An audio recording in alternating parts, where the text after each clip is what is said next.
Loneliness brought about the formation of the Windlesham Camera Club, a village organisation with headquarters at Bagshot, Surrey. And within 4 years, we'd got 300 subscribers through an appeal in the parish magazine, which brought together 30 people from Windlesham, living in Windlesham village, and I collected them from the what was called the Young People's Service Organisation, adjunct of the church there in Windlesham. And they soon, with the publicity I got in the papers, which was regular from the very first week, we got to know people, especially bank clerks in Camberley and Ascot and places around Sunningdale.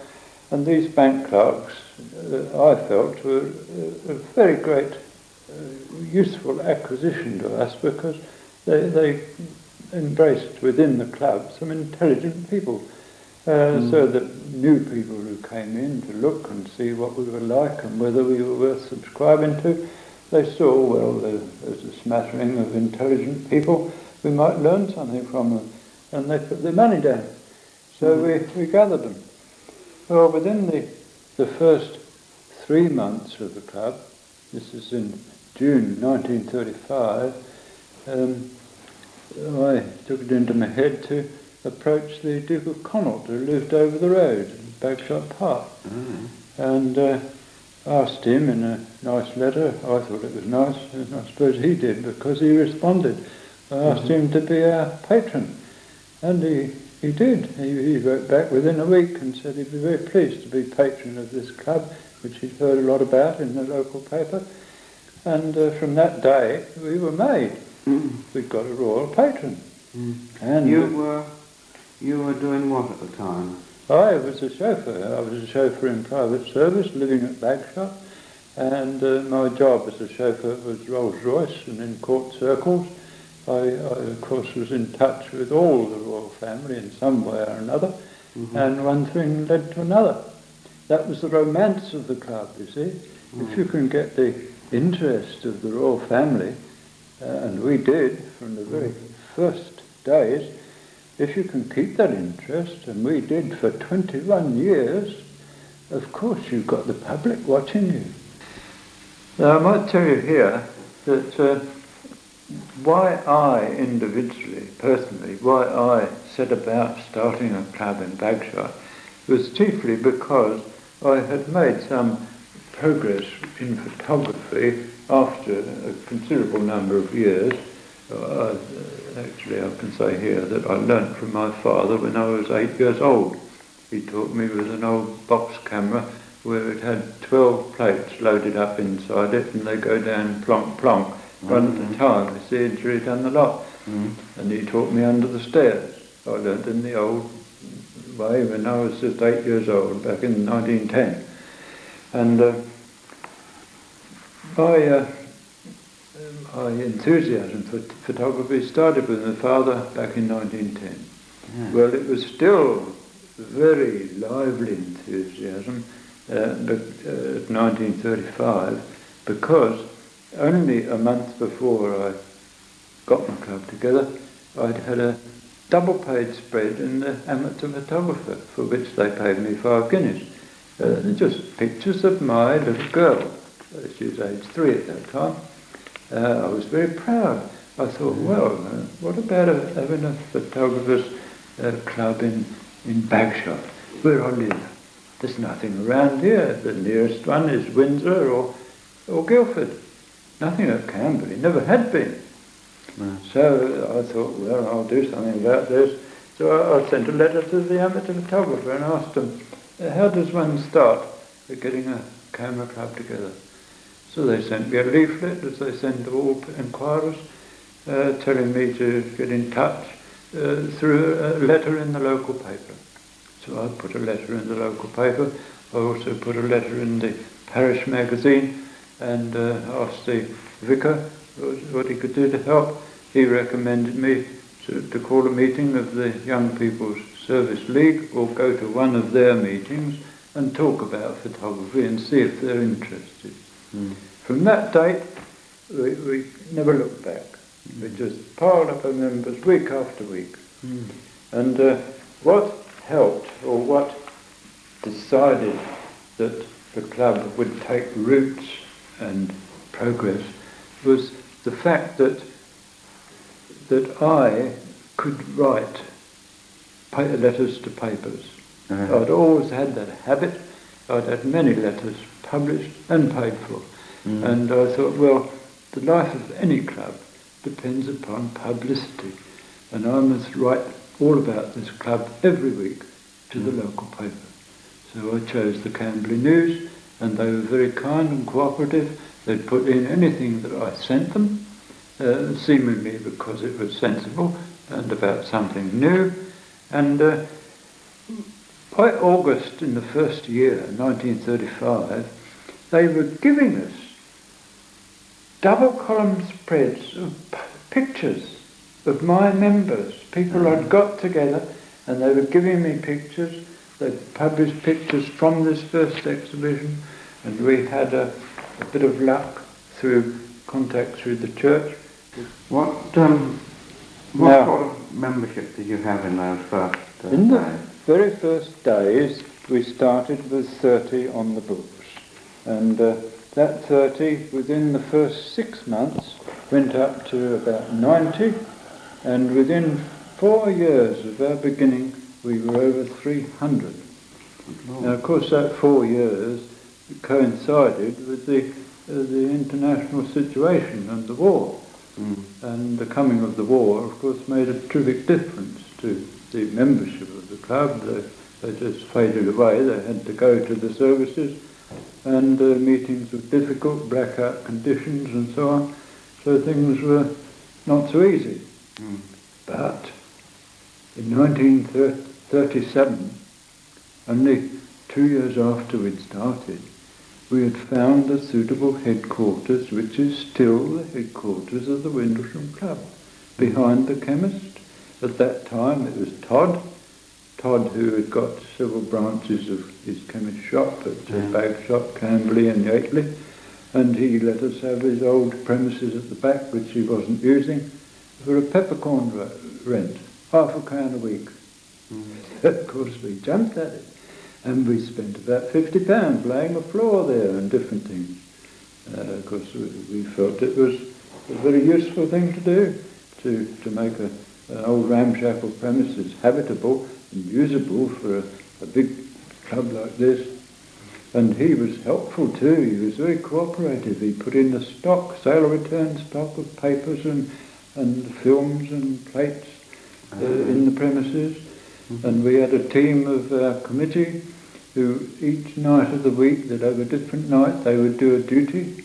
They'd go there every night to help members who turned up, and they'd have 6 or a dozen members on different nights doing darkroom work. And these duty men would not only teach them things, they would serve out materials to them for them to take away. They paid cash. It was booked in a book, proper business-like arrangement, which of course pleased our landlord. Put money in his pocket. Everything was working well, you see. Well, after about a year in those premises, of course we were thoroughly established, having a place where we could meet. We could, on occasion, we sat in that place 45 people. I remember a meeting when R.R. Rawkins came, a famous man of the day who was employed by Ilford's. He used to tour the country on a bicycle, all around Britain. And he was a real card, a real character. He was a man in his 70s when he was coming there then. And he kept us alive on that night. Everybody thoroughly enjoyed it. And of course, that sort of meeting, and that sort of character talking to a meeting, it created an enthusiasm. It built on the enthusiasm that we had.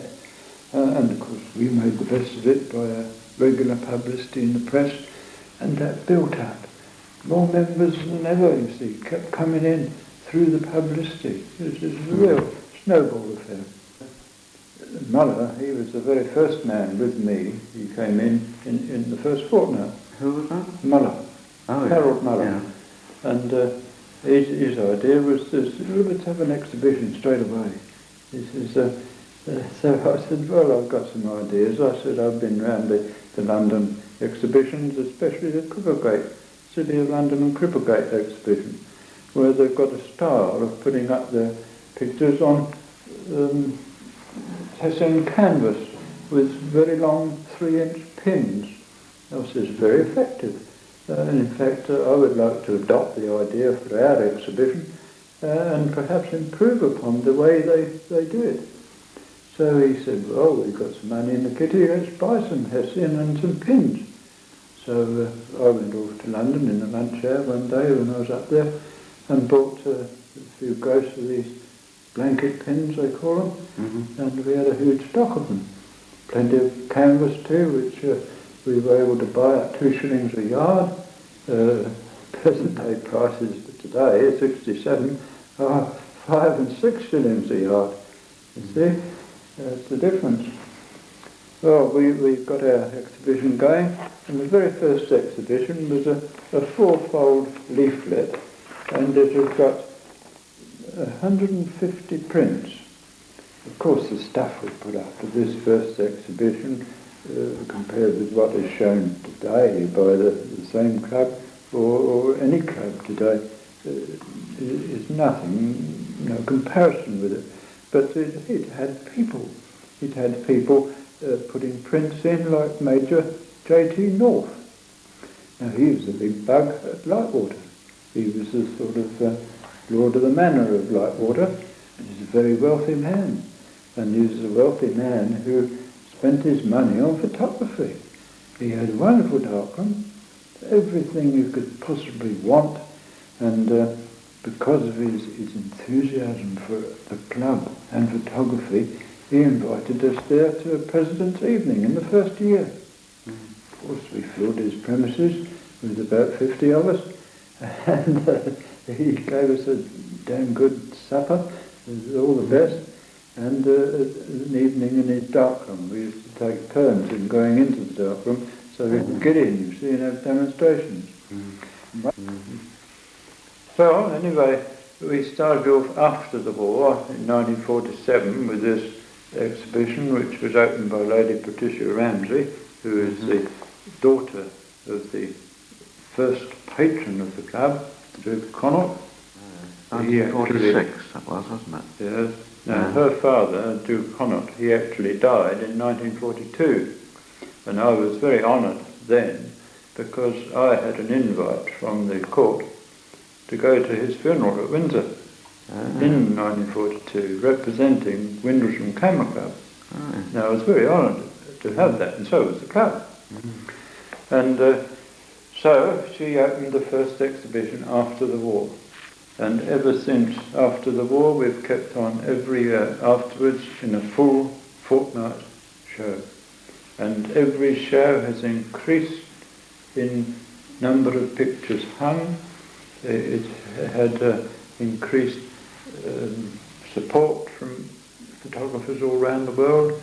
It's had vast publicity in the English photographic press as well as the foreign photographic press.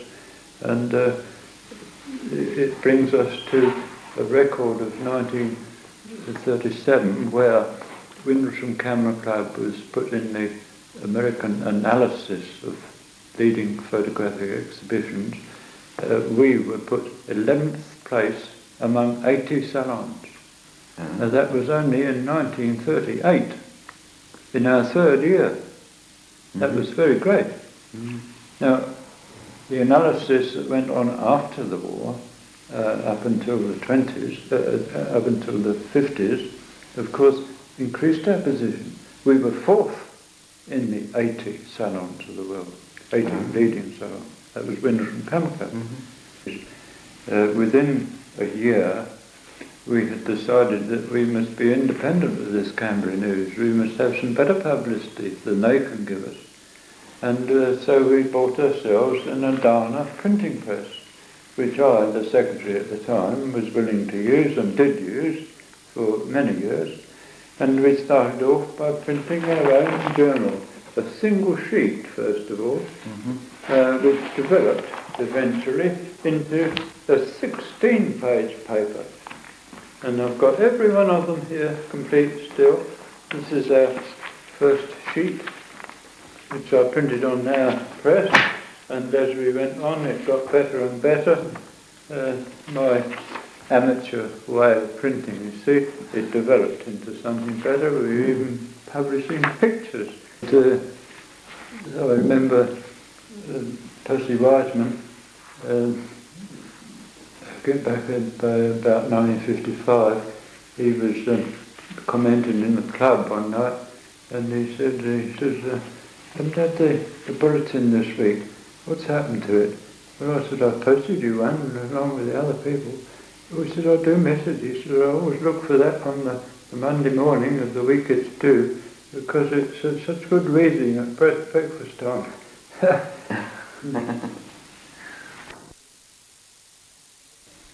C.L. Search was a post office worker at Guildford.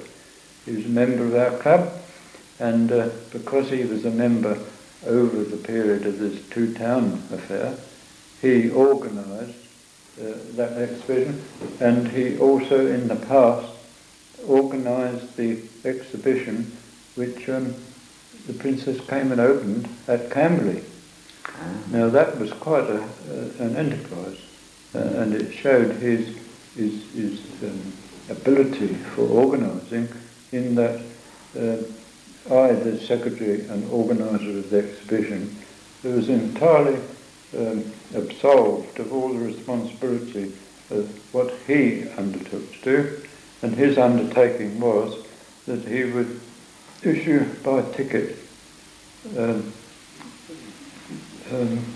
admission to 250 people, members or friends or whom they are, as long as they paid £0.50 for a ticket. They could come and they could get a seat on the floor in the Working Men's Club hall above their premises for the speeches by the Princess. Now, he had a terrific job there. First of all, to differentiate who was to have the tickets and who was not to have them. And he had the terrific job of herding them up the stairs at the right moment to avoid clashing with the incoming princess and her outgoing afterwards, and so on. He did all that marshalling perfectly. He was a very, very useful man. I see it was in the Times Court Circular. Yeah. Princess Elizabeth, Duchess of Edinburgh, opened the Windlesham Camera Club 7th International Exhibition of Photography at Camberley this afternoon. This Lady Palmer was in attendance. Clarence House, October the 14th. I could tell you a faux pas I made about Lady Palmer. When she came with the princess, I asked her who she was.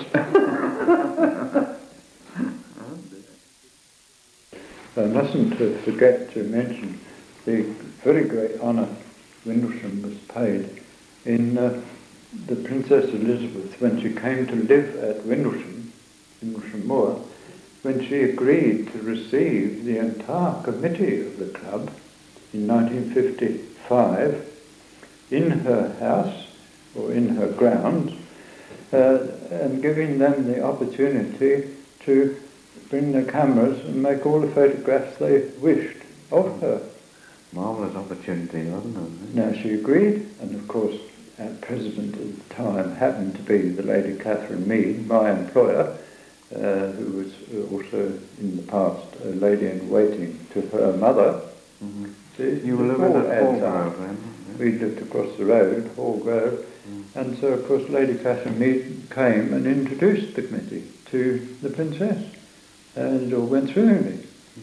I remember G.L. Miller, who lived at Frinley, and he brought his older box reflex. Now what was that? A TP reflex, huge camera, and he set it up on his camera, on his tripod, and the princess was very interested in it, and we've got a picture of it. showing the princess peering into his reflex and getting the view under his instruction. Honourable Gerald Lassalle. Now that's a useful list to read, all the sequence of openers. Yeah. 1936, Duke of Connaught. 1937, Honourable Anthony Asquith. 38, the late Earl of Clanwilliam. 1946, the Lady Patricia Ramsay. 1947, Lord Windlesham. 1948, Mr. Frederick Robinson. 1949, Her Royal Highness the Princess Elizabeth. 1950, Mr. Marcus Adams. 1952, Major P.W. Bain. 1953, Baron.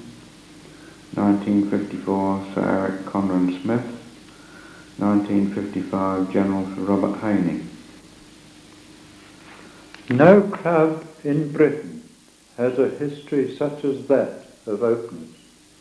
No club has had that sort of list of persons. That's why they didn't like our progress and our publicity. Can't be any other reason for it. No.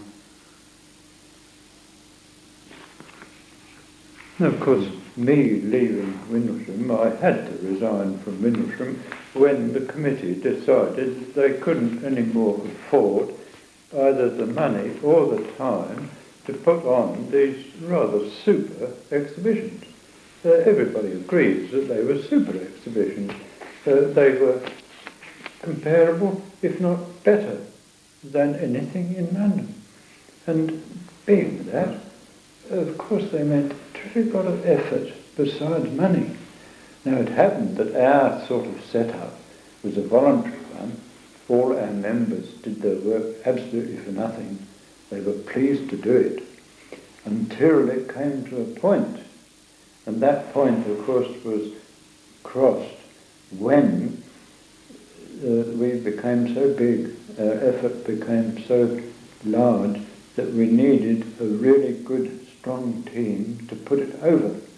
And that, of course, to some members in our club at the time, they felt was rather a waste of time or a way of using time which could be, in their opinion, better used in the darkroom or in the studio or in rambles.